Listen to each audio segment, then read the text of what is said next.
الله أكبر الله أكبر الله أكبر الله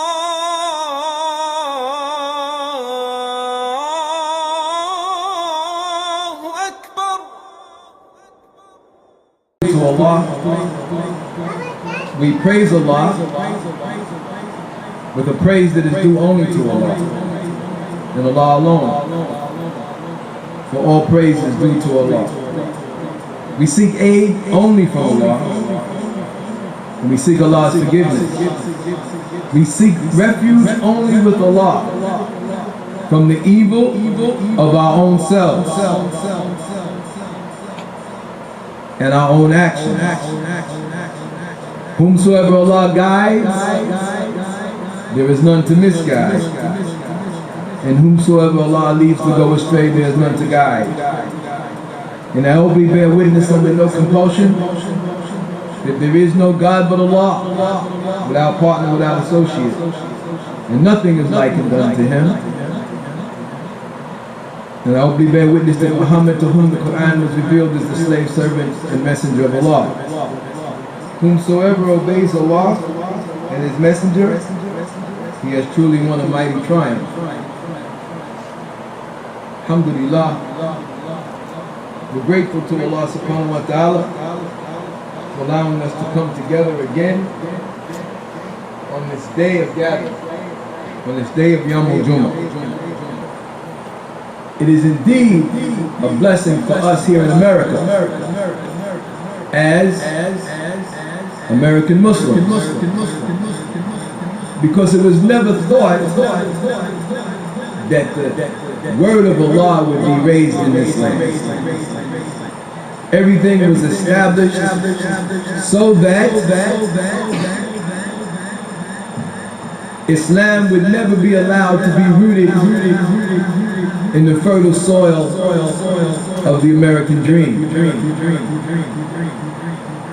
But as the American dream evolved for many into a nightmare, it is becoming more and more evident that the only way out of the dilemma that the people find themselves in these turbulent times is Islam. When the 4th of July came in, some people took it as an opportunity to criticize America. I, on the other hand, took it as an opportunity to say, God bless America. Why? Because God has blessed America with the presence of the Muslims. God has blessed America with the presence of La ilaha illallah Muhammad Rasulullah sallallahu alaihi wasallam. This is an extreme blessing for not only the Muslims in America, but for all of the people in America. Because the people of Tawheed,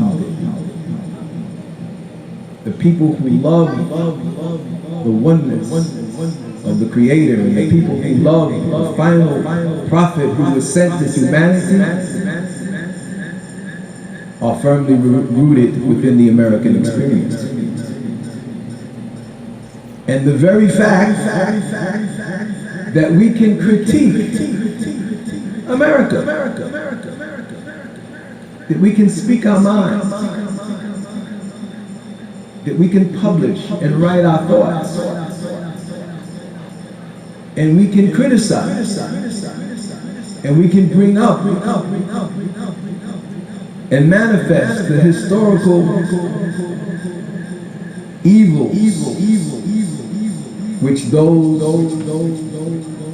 who have not had the true creed of America in their hearts, but had it only on their tongues, have inflicted upon humanity.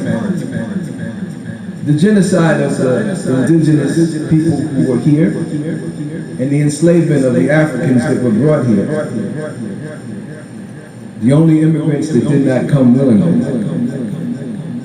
And we can call America to account for its deeds and not have someone or some group come in at this very moment and arrest us all. In most of the Muslim world, were you to stand, even in Jummah, and criticize the king or criticize the dictator, you would not be allowed to do this. But here we can. And this is a fact. Is America perfect? Absolutely not. Is it perfect? Absolutely not. Does it have blood on its hands? Absolutely. Has it perpetrated atrocities throughout its history? Absolutely. But the fact that we can challenge it to live up to and to manifest its true creed for which itself claims to be established upon, that all men and women are created equal with certain inalienable rights. We can speak freely. We can protest. We can write. We can teach. We can educate. For that reason, if for no other reason alone, I say may God continue to bless her with Islam, and may Allah subhanahu wa ta'ala guide her leadership and guide those from amongst her population to the beauty of true Islam. We are here for a purpose. We are here because Allah subhanahu wa ta'ala destined that we be here. Some of us were born here, some of us immigrated here. But we are all here now together. For what reason? Why are we here? What is our purpose? Our purpose is to call humanity to the worship of the one God. And there's no place on the planet where there's more of an opportunity to call the broadness of humanity, the total collage of the human family, to the worship of the one God. Because as I look around in the audience, in the crowd, I see people from the Middle East. I see people who were born indigenously here. I see people who migrated here. I see people that were born here. I see Arab. I see people from the Indian subcontinent. I see people from the continent of Africa. We are a living manifestation of what Islam really represents and what it really means. But Allah chose to make us different. Not to despise, not to argue and debate, not to think that one is better than the other, but to learn from each other and benefit from each other and share with each other, so that we may truly be representative of the ummah of Rasulullah sallallahu alaihi wasallam. Why else are we here? Why would a people stay in a place that enslaved them,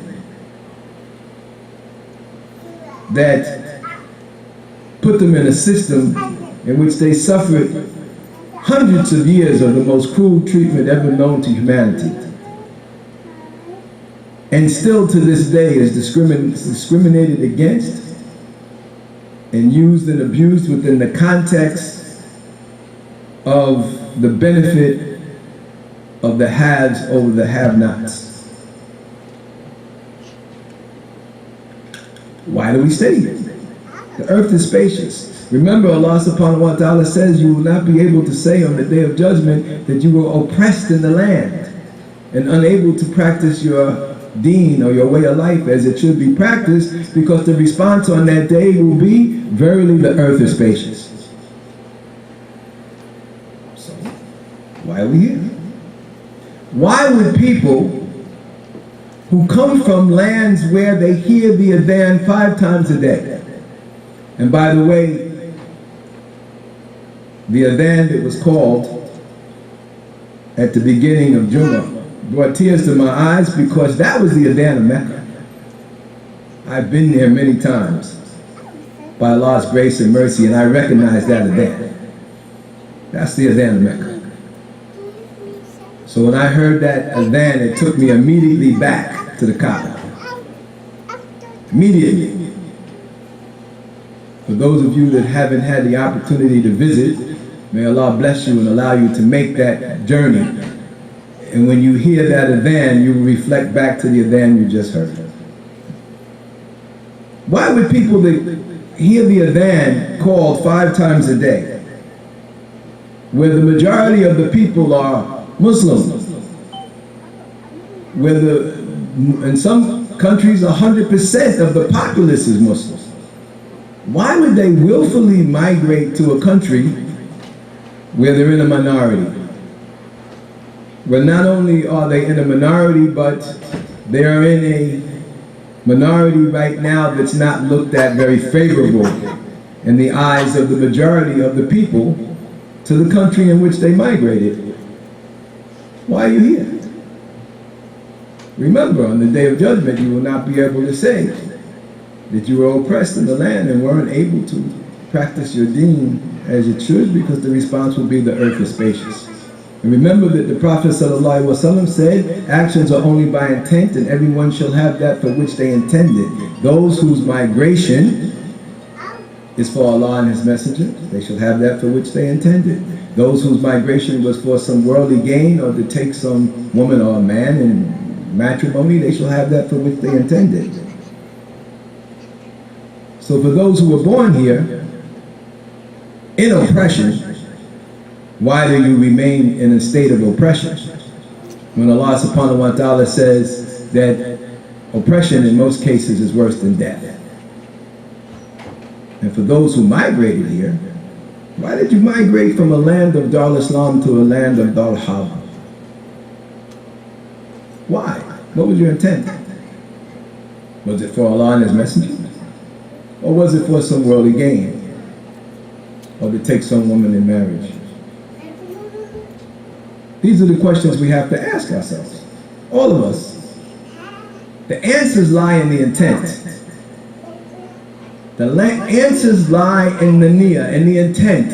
And the blessing of Allah subhanahu wa ta'ala is, even if your initial intent was one thing, Allah subhanahu wa ta'ala has blessed us that we can alter our intent. Even if the intent was for one purpose, that intent can be altered and changed. Even if our intent was for some worldly gain, we can alter that intent and say, my intent for coming was for worldly gain, but my intent for staying is for Allah and His Messenger. I repeat, we can alter that intent, that our intent for coming was for some worldly gain. We have to admit that. Stop lying to ourselves. Yes, we came for worldly gain, but our intent for staying is for Allah and His Messenger. And Allah will change that niyyah from one of negativity to one of positive. And Allah has promised us in the Quran, He has promised us that those who strive for the things of this world, He will give them the things of this world, but they shall have no share in the next life. But those whose striving is for the things of the next life, He will give them the best of this world and the best of the next life. And surely Allah never fails in His promise. Now is the time. Now is the time. Time is but a token, but a gift. And verily by the token of time, most of us are wasting our time. We are at a loss. Except those who believe. Believe in what? Believe in our nafs? Believe in our nahaw? Believe in our falus? Believe in the dunya? Believe in our zawaj? Our zawj? What do we believe in? And do we think that we will be allowed to say that we believe and not be tested? Do you think that we will be allowed to say that we believe and not be tested as those before us was tested? Allah tells us clearly in the Quran, why is it that you say that which you do not do? Verily it is hateful in the sight of Allah that you say that which you do not do. Why do you say that you believe, but your actions go against that which you say? Allah hates this. It's better to be silent. But once you say, I believe, you can't take it back. You say you believe. But if you say you believe, then you must be conscious of what Allah tells the believers. Allah subhanahu wa ta'ala tells us in the Quran, أعوذ بالله من الشيطان الرجيم بسم الله الرحمن الرحيم يا أيها الذين آمنوا عليكم أنفسكم لا يحضركم من لا إله عليكم إلى الله مجريكم جميعا فيحنبئكم بما كنتم تعملون. O you who truly believe, you must take charge of yourselves. If you believe. Remember, the desert Arab was told to say, don't say you believe, only say that you submitted, only say you're Muslim. But if you truly believe, you must take control of yourselves. Anfusakum, yourselves. Now this has a dual meaning. This means you must take control of your individual selves first. Because Allah subhanahu wa ta'ala clearly states in the Quran, save yourself and your family from the fire whose fuel is men and stone. First comes the salvation of self. So in order to take charge of anything, first you must take charge of yourself. You must place yourself within the constraints and confines of the laws of Allah. You must take control of yourselves because it is your nafs. It is your nafs amara. It is your rebellious self. It is your self that is in rebelliousness against that which the natural fitra in which Allah has created you in. That self must be taken charge of. And then collectively, we as a Jummah or as a ummah must take control of ourselves. We must stop being dependent upon the enemies of Allah to guide us. Because Allah subhanahu wa ta'ala has told us that they will not cease in trying to get you to return back to the ways of Jahiliyyah, back to their way. They will never cease trying. So if we reach out to those who are open and declared enemies of truth, I'm not talking about those who have never heard the truth. I'm not talking about those who have never been invited to the truth. I'm talking about those who know the truth and are deniers, coverers, and rejectors. Because that's what the word kafir means. The kuffar are those who have heard the truth. And they have recognized it as being the truth. But they cover it. They deny it. And they reject it. We are warned by Allah not to take such people into our intimacy because they will not fail to corrupt us. We are warned by Allah, do not take them into your intimacy. It doesn't mean that you can't do business with them. It doesn't mean that you can't be friendly neighbors with them. It doesn't mean that you can't live in the same neighborhood with them and your children can't go to school with them.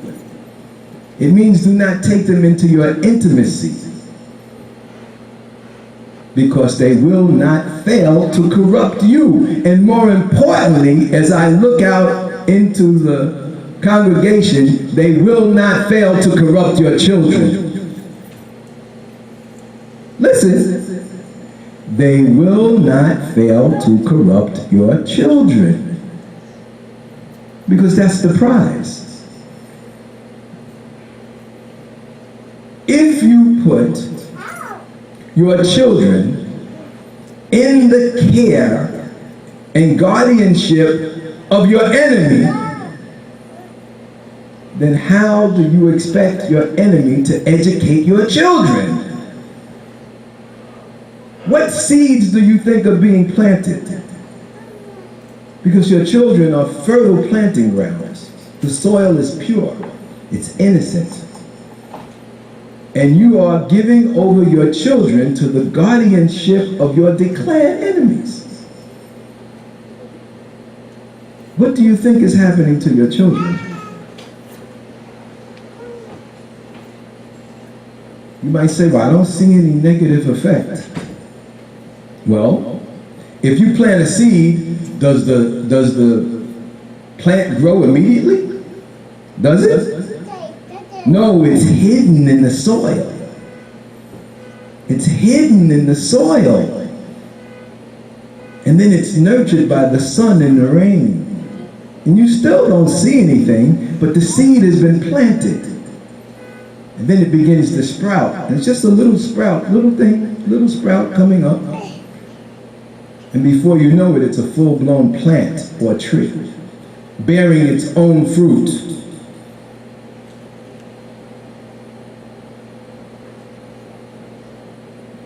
We are warned,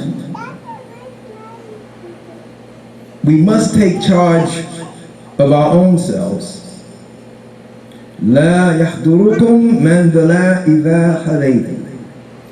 So that those who are in error, those who are astray, they cannot injure us.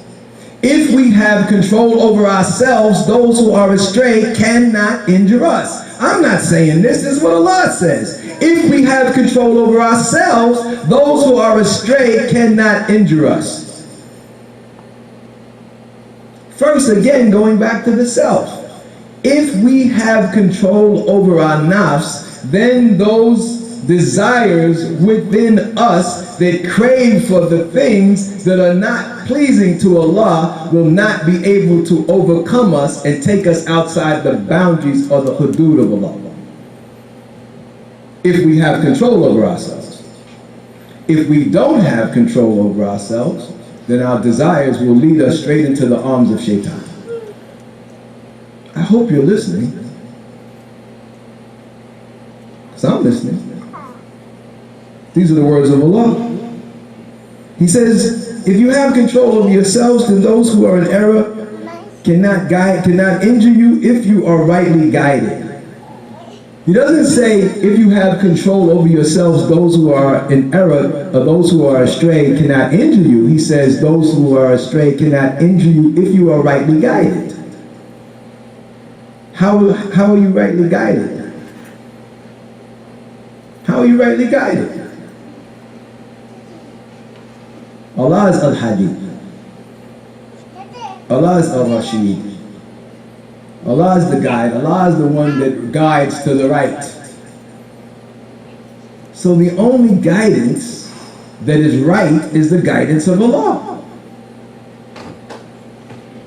The best of speech is the speech of Allah, and the best of guidance is the guidance of Muhammad sallallahu alaihi wasallam.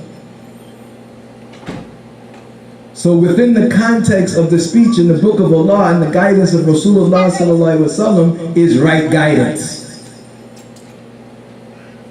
But not just in form, not just in the word, and the recited Quran is the most beautiful words that the ears can hear. The most beautiful words that the ears can hear is the words of Allah recited from the Quran. There's nothing more beautiful to the ear. But those words must be taken off the pages of the book and put into practice. Put into practice. Because mere words without practice go for nothing. We can say anything, but it's what we do. And it's not only what we do, the deeds that will be accepted by Allah subhanahu wa ta'ala will be of three categories. Those that are done in accord with the book of Allah, those that are done in accord with the sunnah of Rasulullah sallallahu alaihi wasallam, and those that are done with sincerity. They have to include all three. They must include first the establishment of what Allah subhanahu wa ta'ala has commanded and what Allah subhanahu wa ta'ala has forbidden. Then they must include the way of Prophet Muhammad sallallahu alaihi wasallam. Then they must be done and put into practice with sincerity, ikhlas. And then, by Allah's permission, they will be accepted. Those who are in error cannot injure you if you are rightly guided. Rightly guided with the book of Allah, with the sunnah of Rasulullah sallallahu alaihi wasallam, and with purity of intent and sincerity. To Allah you must return. We know this. From Allah we have come, and to Allah we will return. We are returning to Allah as we sit here. We're on a journey. We have come from Allah, and to Allah we will return very soon. This life is nothing more than the blinking of an eye. It's nothing more than a fleeting moment in the annals of time. Even if you live to be 100, 150 years old, when the death angel arrives, you would say, oh, it happened so quickly. I was only here for a day or a part of a day. That's it. So we are returning to Allah. But Allah gives us a stern warning. Allah says, to Allah you must return. And Allah will inform you of what you used to do. It's clear. We are blessed. We are blessed to be Muslim. We are blessed to be Muslim in America. And we must take advantage of this blessing. Yes, your children should get the best education. Yes, you should have an opportunity to fulfill your dream of having a beautiful home and a beautiful business. But these things will mean nothing on the day of judgment if you have not first made your intent that your migration was for Allah and His Messenger. How do you alter that intent if the intent was not the initial intent? You alter it by becoming community activists. You alter it by becoming a part of a community body. Not just coming through on Jummah, but actively becoming a part of a commune in unity, working towards the establishment of the deen of Islam in America. Your choice to stay, because you can leave anytime you want, unlike some other countries in the world where you can't leave. You're here. You can leave if you want. You might not get back in. That's become a stark reality. That if you're in, you might not be able to get back in if you leave. But if this is a place where you truly cannot practice your deen, which is the most important aspect of your life, you cannot truly practice your deen of Islam as it should be practiced, then you will be questioned as to why you stayed here. And you won't be able to say that I was oppressed in the land. And no, No, Allah will say the earth is spacious. The only people that will be given a reprieve with that answer will be those who had no means of leaving. They had no place to go. They had no place to go.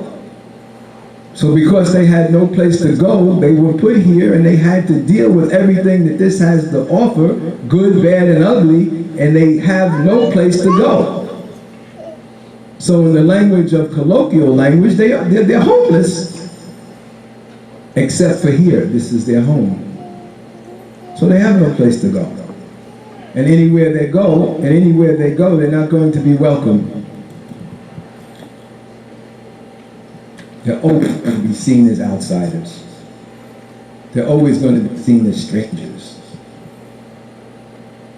Their visas are always going to be checked to make sure they haven't overstayed. And they're always going to have to be under the guardian and watchful eye of a kafir, of somebody that has the responsibility of making sure of where they are, what they're doing, at every moment of their stay in that country. That's how the world works. So those who are crying out, why is America suddenly, enforcing laws that have been on the books forever, but they're now being enforced? They should travel to some of these other countries where after 30 days, there's like, if you get caught on the street, after 30 days, and they check your passport, and you have stayed one day over, you will be deported from the country and not allowed back in.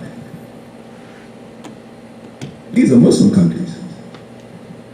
To Muslims. How do I know? I've been there. Not Joe Negro off the block. I've been there. I've lived there. I've stayed there. I visit there. I know. One day. Not 10, 15 years and you have kids and they grow up and they go to college and they become doctors and lawyers, and then one day it's like, oh, you've been here like 40 years illegally. No, if you're one day over, it's like, excuse me, sir, can I see your passport? It's like your visa expired yesterday. Can you come with us? Clack, clack, click, click. You out. And you can't come back. Alhamdulillah. Alhamdulillah bil alameen. Allahumma salli ala Muhammad wa ali Muhammad kama sallaita ala Ibrahim wa ala ali Ibrahim innaka Hamidum Majid. Allahumma barik ala Muhammad wa ala ali Muhammad kama barakta ala Ibrahim wa ala ali Ibrahim innaka Hamidum Majid. La hawla wa la quwwata illa billahi al-azim. Alhamdulillahi rabbil alameen. Now, we have a beautiful opportunity. An opportunity unlike any opportunity in the world. We can show the world, Muslim and non-Muslim, we can show the world the true beauty of Islam. We really can. Because the spotlight of the world, whether you know it or not, is always on America. But that's good because that gives us the opportunity as Muslims in America to exhibit to the world what it means to be Muslim. To prove to the world that there truly isn't any tribalism in Islam. But we know it is. To prove to the world that there really isn't any racism in Islam. But we know it is. But we can eradicate it. We can eradicate it through our children. Because the same way that the enemies of Islam, if you send them off to be educated, they will be actively planting seeds that will one day sprout and bear fruit against you and your way of life. And you'll wake up one day and you'll have teenagers that have boyfriends and girlfriends, and they don't want anything to do with Islam. Or they will leave your home pretending that they want something to do with Islam, but as soon as they get around the corner, they will take off everything that represents Islam to their friends. And you'll say, how did this happen? How did it happen? Because what happened was that you are reaping the fruit of the seeds that you sowed when you migrated for a reason other than Allah and His Messenger. The seeds of what you planted when you migrated for a reason other than Allah and His Messenger might not be manifested in you, but know with certainty that it will be manifested in your children and your grandchildren. And you might come to curse the day that you told the lies that you had to lie to get here. You might come to curse that day that you pledged allegiance to anything other than Allah and His Messenger when you see what happens to your children and your grandchildren. How can you stop this? By offsetting the seeds of negativity with the seeds of truth. Teach your children to love Allah. Teach your children to love the Quran. Teach your children to love Rasulullah sallallahu alaihi wasallam. Teach your children to love Islam more than they love you. More than they love you. That way, if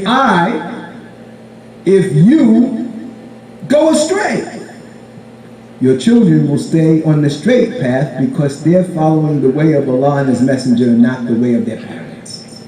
Teach your children to love Allah. Teach your children to love the Messenger. Teach your children to love the Quran. Teach your children to love Islam more than they love you, more than they love me. And then this will offset the poison of this dunya which you have allowed them to be reared in by choice. It is the antidote to the poison that they are being exposed to. They didn't ask for this. You brought them here. And one day they will either, when you're in your grave, they will either pray for you, may Allah expand your grave and give you the highest level of paradise, or they will curse you for the hell that you brought them to. They didn't ask to come here. You brought them here. Now you're going to have to reap what you sow. You planted the seeds, now you got to reap what you sow. So sow the seeds of Islam. Sow the seeds of Allah. Teach them to love Allah. Teach them to love the Rasul sallallahu alaihi wasallam. Teach them to love the Quran. Teach them to love the recitation of the Quran. Teach them to love the words of the Prophet sallallahu alaihi wasallam. Teach them to love the true deen of Islam. Teach them to be good human beings. Teach them to be kind and loving and respectful and forgiving and tolerant. Teach them to be representatives to humanity of the way of Prophet Muhammad sallallahu alaihi wasallam. We will be held accountable as to how closely we follow the way of Rasulullah sallallahu alaihi wasallam, and humanity will be accountable to how closely they followed the way of those who followed the way of Rasulullah sallallahu alaihi wasallam.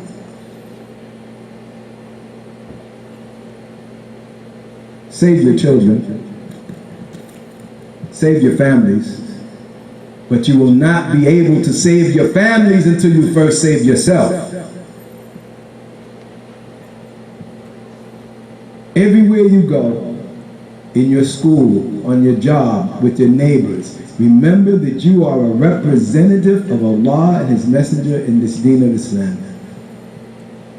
Remember that. Remember that people will not come to love or hate Islam by what they see on CNN, CSNBC, or Fox. They will come to love or hate Islam in what they see in you. You and I are ambassadors. We are ambassadors to this way of life. People see in us Islam. We are representative of what they know Muslims to be. We claim we follow the way of the Prophet Muhammad sallallahu alaihi wasallam. He was merciful, he was kind, he was loving, he was forgiving, he was tolerant. He was an example for all of humanity and sent as a mercy to all the worlds. Peace and blessings upon his family, his companions, all those who follow in his way. May Allah protect us here in the wilderness of North America.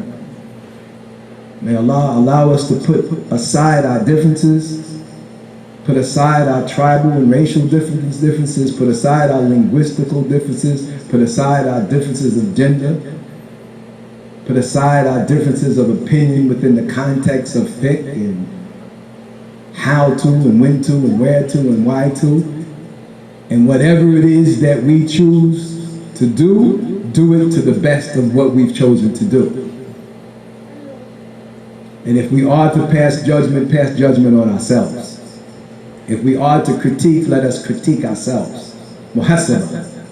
Let us examine self. Let us take a daily account of how much we've grown aware of Allah's nearness to us. If we are to examine anyone, do a self-examination. Ramadan's just passed. Have we increased in taqwa? Inshallah. May Allah bless us and guide us and have mercy on us. And forever some peace and blessings upon our beloved Prophet, messengers, sallallahu alaihi wasallam, his family, his companions, all the rightly guided servants to the day of judgment. Ameen. Assalamu alaikum wa rahmatullah.